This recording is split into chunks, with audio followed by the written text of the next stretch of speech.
Selamat pagi pemirsa, saya Chandra Dewi hadir menjumpai Anda dalam Cerdas 5 Menit. Selama 5 menit ke depan kami akan mengajak Anda untuk cerdas finansial.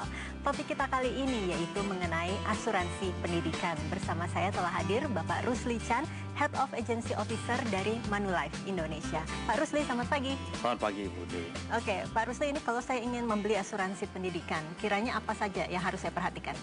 Pada saat kita berbicara tentang asuransi pendidikan, berarti kita berbicara tentang kita sedang mempersiapkan sejumlah dana untuk pendidikan anak. Ya. Oleh karena itu, hal pertama yang harus kita lakukan adalah bertanya pada diri kita sendiri. Artinya, seberapa besar sih dana yang kita butuhkan untuk pendidikan anak? Dan berapa lama sih dari sekarang jangka waktunya? Tentunya harus dimulai dari kebutuhan kita. Kemudian kita juga mengukur kemampuan kita. Ya. Berapa besar sih kemampuan kita untuk menyisihkan dana supaya kita punya dana yang cukup untuk dana pendidikan anak.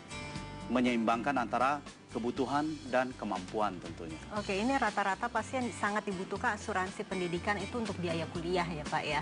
Apalagi untuk anaknya kiranya saat ini masih sekolah dasar.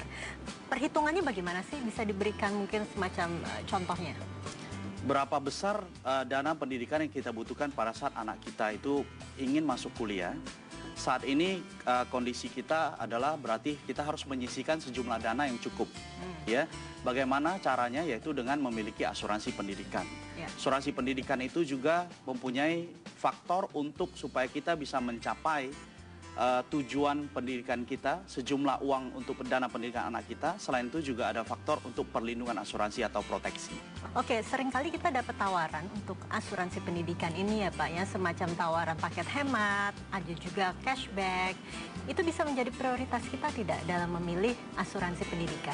Itu menjadi prioritas yang bukan prioritas pertama ya. Prioritas pertama mestinya kita memperhatikan apa kebutuhan kita dan berapa lama waktu yang dibutuhkan untuk kita bisa mempunyai program asuransi pendidikan ini. Ya. Misalnya, saya punya anak usia 3 tahun.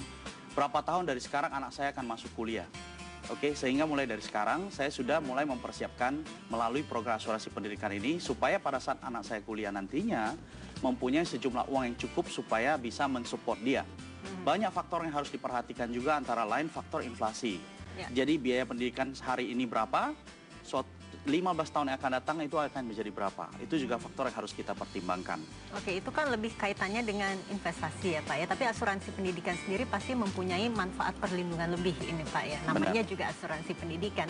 Manfaatnya apa saja sih Pak yang selama ini sebagian ditawarkan dan dapat menjadi paling tidak menjadi pemikiran kita untuk memilih polisnya?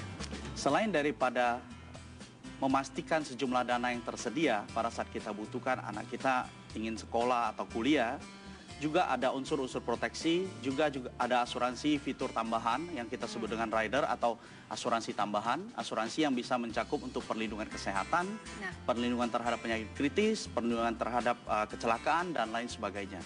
Jadi itu bisa ditambahkan. Tetapi dalam hal ini tentunya nasabah harus bijak ya, karena dengan menambahkan fitur asuransi tambahan berarti ada sejumlah premi yang harus dibayar. Jadi kita harus bisa mengukur kebutuhan kita sekaligus juga mengukur kemampuan kita.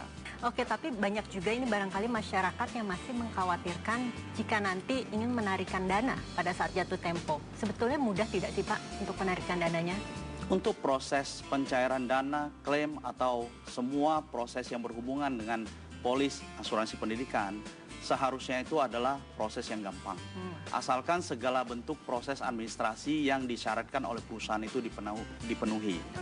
Jadi pada saat kita ingin memilih produk asuransi pendidikan, ada baiknya kita mengetahui dari agen ataupun dari perusahaan bagaimana prosedur, proses, dan feature produk yang kita beli. Oke, jadi kembali lagi untuk membeli polis, kita juga harus berkomunikasi dengan agen-agen kita supaya yang kita beli adalah yang kita butuhkan. Benar. Begitu ya Pak Rusli ya. Terima kasih atas informasinya. Sama-sama. Dan pemirsa, demikianlah informasi tadi menutup perjumpaan kita. Saya Chandra Dewi, Cerdas 5 Menit, Cerdas Finansial. Sampai jumpa.